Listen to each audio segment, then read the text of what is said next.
পরবর্তী খবরে বিজেপির সম্ভাব্য প্রার্থী তালিকা ডায়মন্ড হারবার, সোনালী গুহ, বসিরহাট মোহাম্মদ সামি এবং ফাল্গুনী পাত্র। এই আসনে বিজেপি একজন মহিলাকে চাইছে। দার্জিলিং প্রাক্তন বিদেশ সচিব হর্ষবর্ধন শ্রীংলা।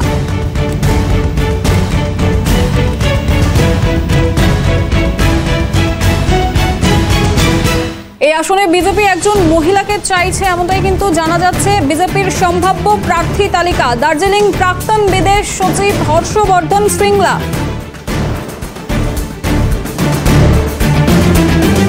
এ নিয়ে আমরা সরাসরি কথা বলবো। আমাদের সঙ্গে রয়েছেন আমাদের প্রতিনিধি প্রীতিশ। বিজেপির সম্ভাব্য প্রার্থী তালিকা প্রকাশ, সম্ভাব্য যে প্রার্থী তালিকার কথা আমরা উঠে আসছে, আমরা জানতে পারছি, সে বিষয়ে বিস্তারিত জানতে চাইবো।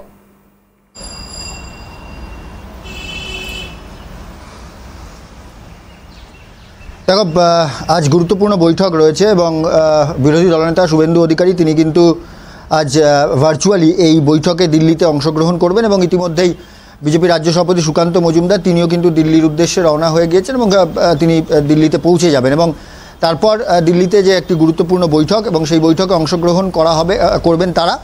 এবং তারপর সামগ্রিকভাবে আজ রাতে কেন্দ্রীয় যে নির্বাচন কমিটি রয়েছে সেই নির্বাচন কমিটিরও বৈঠক রয়েছে। এবং তার আগে যেটা সবথেকে কতগুলো গুরুত্বপূর্ণ বিষয় আমি একটুখানি সংক্ষেপে জানানোর চেষ্টা করব, সেটা হচ্ছে বিজেপির এখন এই মুহূর্তে কয়েকটি সম্ভাব্য প্রার্থী তালিকা ইতিমধ্যেই সামনে আসছে। দার্জিলিং থেকে কিছুটা হলেও প্রার্থীর পরিবর্তন হতে পারে। দার্জিলিং থেকে বিজয়ী যিনি সাংসদ ছিলেন, অর্থাৎ বিদায়ী সাংসদ রাজু বিস, তাকে কিন্তু এবার দার্জিলিং থেকে প্রার্থী নাও করা হতে পারে। তিনি যদিও এ রাজ্যের বাসিন্দা নয়, তিনি মণিপুরের বাসিন্দা এবং সেই ক্ষেত্র থেকে দাঁড়িয়ে তাকে মণিপুর থেকে প্রার্থী করা হতে পারে, এমনটা একটা সম্ভাবনা রয়েছে। তবে এই দার্জিলিং আসন থেকে কাকে প্রার্থী করা হবে সেটা কিন্তু অত্যন্ত তাৎপর্যপূর্ণ। দার্জিলিং এই লোকসভা কেন্দ্র থেকে মূলত প্রার্থী করা হতে পারে প্রাক্তন বিদেশ সচিব হর্ষবর্ধন শ্রীংলাকে, তাকে কিন্তু প্রার্থী করা হতে পারে এবং আজকে তিনি বিজেপিতে যোগদান করছে। আর কিছুক্ষণের মধ্যেই তিনি দিল্লি সেন্ট্রাল যে পার্টি অফিস রয়েছে সেখানে কিন্তু তিনি যোগদান করবেন এবং তারপর হয়তো তাকে দার্জিলিং যে লোকসভা কেন্দ্র রয়েছে সেখান থেকে তাকে প্রার্থী করা হতে পারে, এমনটা মনে করা হচ্ছে। এবং যেগুলো আমি তোমাকে বলছি রিয়া, সেগুলো হচ্ছে সম্পূর্ণরূপে সেগুলো কিন্তু সম্ভাব্য প্রার্থী তালিকা।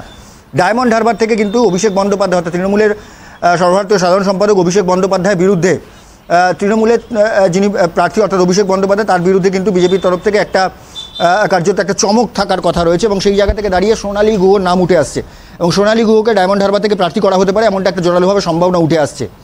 এছাড়াও বসিরহাট কেন্দ্র, যেখানে বিজেপির তরফ থেকে যেটা বারংবার বলা হচ্ছিল যে বসিরহাট যে লোকসভা কেন্দ্র রয়েছে সেখানে কিন্তু জেনারেল সিট, এই বসিরহাট আসন থেকে বিজেপি চাইছিল একজন কোনো মহিলাকে দাঁড় করাতে, কেননা যেখানে বসিরহাটের সন্দেশখালীর মতো ঘটনা ঘটেছে, যে লোকসভা কেন্দ্র বসিরহাট সেখানে কিন্তু সন্দেশখালী রয়েছে এবং সন্দেশখালীর মতো ঘটনায় বিজেপি কিন্তু সামনে থেকে যে লড়াইটা দিয়েছে সেখানে কিন্তু মহিলাদের যে আর্তনাদ, মহিলাদের যে সমস্যা, সেই সমস্যার কথা কিন্তু বিজেপি সবার প্রথম তুলে ধরে এবং সেই বিষয়গুলোকে নিয়েই কিন্তু মাথায় রেখে এই যে বসিরহাট লোকসভা কেন্দ্র রয়েছে সেখানে কিন্তু এবার বিজেপি প্রার্থী করতে পারে ফাল্গুনী পাত্রকে, এমনটা কিন্তু একটা জোরালো সম্ভাবনা রয়েছে। এছাড়াও যেহেতু হাজি নুরুল ইসলাম তৃণমূলের তরফ থেকে প্রার্থী হয়েছেন এই বসিরহাট কেন্দ্র থেকে তৃণমূলের তরফ থেকে, তার জন্য কিন্তু তার জন্য একজন ক্রিকেটারকেও কিন্তু মাথায় রাখা হচ্ছে, অর্থাৎ মোহাম্মদ সামি, তার কথাও কিন্তু মাথায় রাখা হচ্ছে। তবে সার্বিকভাবে বিজেপির ওয়াকিবহাল মহল, অর্থাৎ বিজেপির যারা সাংগঠনিক নেতারা রয়েছেন তাদের তরফ থেকে বলা হচ্ছে, বেশি জোর দেওয়া হচ্ছে ফাল্গুনী পাত্রর দিকে, কারণ ফাল্গুনী পাত্র তিনি কিন্তু বারংবার এই বসিরহাট কেন্দ্রে তিনি গেছেন এবং সার্বিকভাবে তিনিও কিন্তু উত্তর চব্বিশ পরগনার নেত্রী এবং দীর্ঘদিন ধরে তিনি ব্যারাকপুরের সাংগঠনিক জেলার তিনি কিন্তু সভাপতি ছিলেন, অর্থাৎ ফাল্গুনী পাত্র। সেই জায়গা থেকে দাঁড়িয়ে বসিরহাটের সঙ্গে তার একটা পুরনো যোগাযোগ রয়েছে এবং মহিলাদের নিয়ে যেহেতু সন্দেশখালীতে আন্দোলন গড়ে উঠেছে, সেই জায়গা থেকে দাঁড়িয়ে বিজেপির তরফ থেকে চাওয়া হচ্ছে যে এই বসিরহাট কেন্দ্র লোকসভা কেন্দ্র থেকে ফাল্গুনী পাত্রকে প্রার্থী করা হতে পারে এবং সম্ভাব্য হয়তো শেষ পর্যন্ত হয়তো ফাল্গুনী পাত্রকেই সেখানে প্রার্থী করা হতে পারে। এছাড়াও অত্যন্ত গুরুত্বপূর্ণ বিষয় যেটা হচ্ছে রায়গঞ্জ থেকে কিছুটা হলেও প্রার্থীর পরিবর্তন হতে পারে, অর্থাৎ রায়গঞ্জে বিজয়ী যিনি সাংসদ রয়েছেন, অর্থাৎ বিদায়ী যিনি সাংসদ রয়েছেন, অর্থাৎ দেবশ্রী চৌধুরী, যিনি প্রাক্তন কেন্দ্রীয় মন্ত্রী, কেন্দ্রীয় প্রতিমন্ত্রী ছিলেন। প্রীতিশ, তোমার থেকে জানতে চাইবো যে দার্জিলিং এ রাজু বিস্তের পরিবর্তে হর্ষবর্ধন শ্রীংলাকে প্রার্থী করার একটা কথা আমরা শুনতে পাচ্ছি বা আমরা জানতে পাচ্ছি, এ বিষয়ে একটু বিস্তারিত জানতে চাইবো।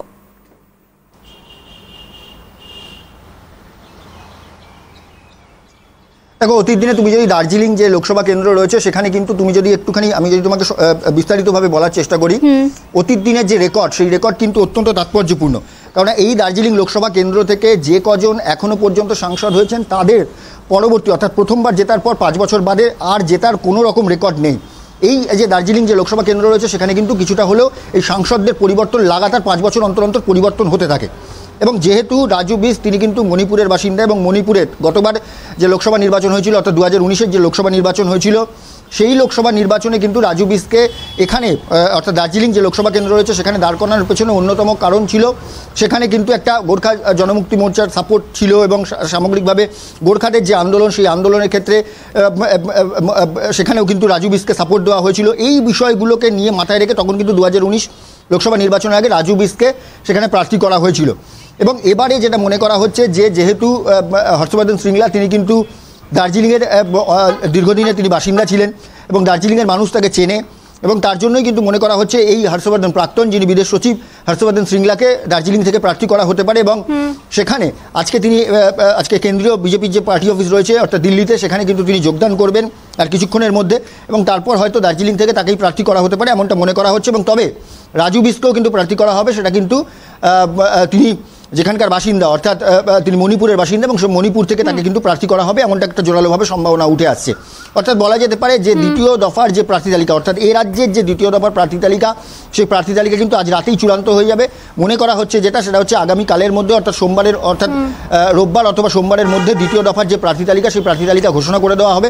শেষ প্রথম দফার যে নির্বাচন সেই প্রথম দফার নির্বাচনের শেষ নমিনেশন কিন্তু 27 তারিখ রয়েছে অর্থাৎ চলতি মাসের 27 তারিখ এবং তার আগেই প্রথম দফার যে নির্বাচন যে কটি আসনের নির্বাচন রয়েছে তার মধ্যে একটি আসন অর্থাৎ জলপাইগুড়ি সেখানে কিন্তু এখনো পর্যন্ত প্রার্থী তালিকা ঘোষণা প্রার্থীর নাম ঘোষণা করেনি বিজেপি।